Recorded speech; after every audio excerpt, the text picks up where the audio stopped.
সরিষা পোস্ত দিয়ে পাবদা মাছের রেসিপি তোমাদের কাছে কেমন লাগে? আমার কাছে তো বেশ ভালো লাগে। তো আজকে আমি সেই রেসিপিটাই রান্না করব, তো আর তোমাদের সাথে শেয়ার করব।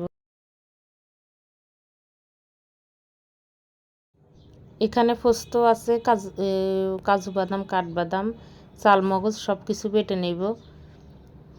তো দিয়ে দিলাম, এবার দিব সরিষা, কালো সরিষা। তো সাদা সরিষা দিলে বেশ ভালো হয়, কালো সরিষা ছিল, কালো সরিষাটাই দিলাম। আদা দিয়ে দিলাম, এখানে কাঁচা লঙ্কা দেবো কটা, এই কয়েকটা কাঁচা লঙ্কা দেবো। তো এখানে আর কোনো গুঁড়ো মশলা আমি ব্যবহার করব না।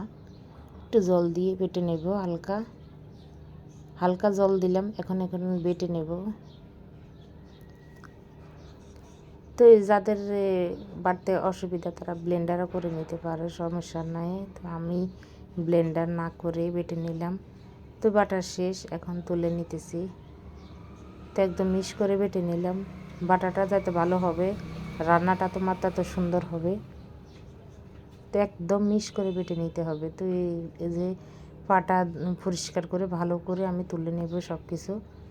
তুলে এখন আমি পাবদা মাছগুলো ভেজে নেব। দিয়ে দিলাম এখানে পরিমাণ মতন লবণ, আমি হলুদ দিয়ে দিলাম, আর দেব একটু শুকনো লঙ্কার গুঁড়ি।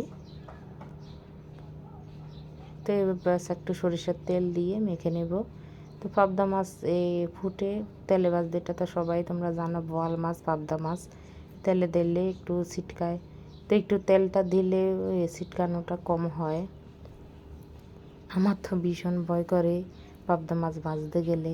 আর আমার ঘরে বেশিরভাগ আনেও পাবদা মাছ, অন্য কোনো মাছ থেকে পাবদা মাছটা বেশি আনা হয়।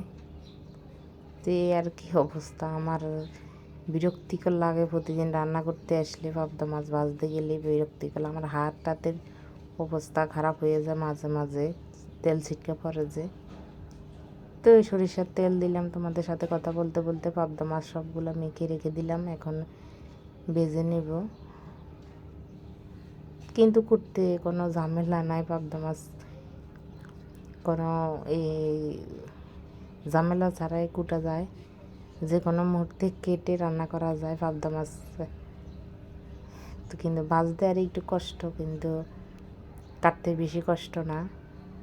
হালকাই ভেজে নেব, যাতে আমি সরিষা পোস্ত দিয়ে রান্নাটা করতেছি, হালকা ভাজলে ভালো হবে। তো যেভাবে আমি সরিষা পোস্ত আজকে রান্না করব, ওভাবে তোমার সব মাছে রান্না করা যাবে। রুই মাছ, বড় রুই মাছ বলো, ইলিশ মাছ বলো, এভাবে রান্না করলে ভীষণ মজা হয়। আজকে পাবদা মাছ রান্না করতেছি। তো একবার ভেজে নিলাম কয়েকটা। তো এখন বাকি যে কটা ছিল সেগুলো আমি ভেজে নিতেছি। তো এগুলো তুলে তো নিলাম। তো বাকি যেগুলো ছিল সেগুলো তুলে নিতেছি।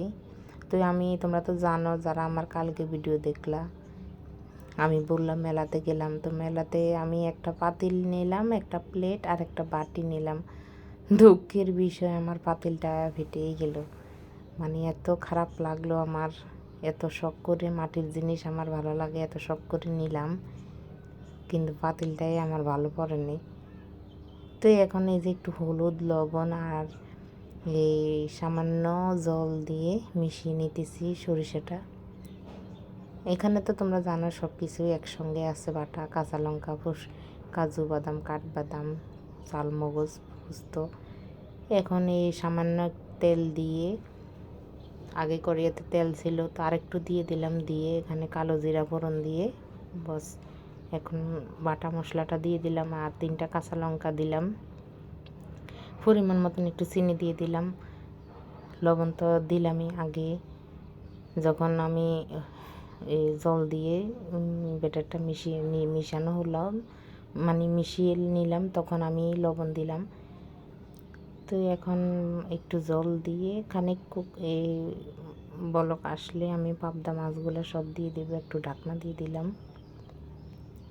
একটা বলক আসলো, এখন পাবদা মাছগুলো দিয়ে দেব।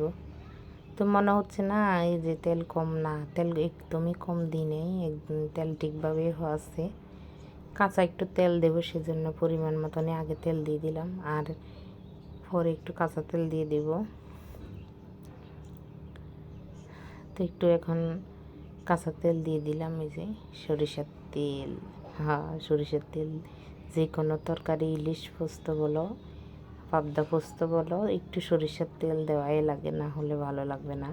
তো এই যে রান্নাটা হয়েছে, দেখতে যেমন হয়েছে ভালো, দেখো কালারটা খুবই সুন্দর আসছে। হ্যাঁ, খেতে কিন্তু ভীষণ মজা হয়েছে। তোমরা একবার এই রেসিপিটা তোমরা যারা খেয়েছো তারা তো জানো কেমন মজা, যারা খাওনি একদম সহজ, তোমরা বানিয়ে খেয়ে দেখো, দারুণ কিন্তু বাঙালিয়ানা খানা।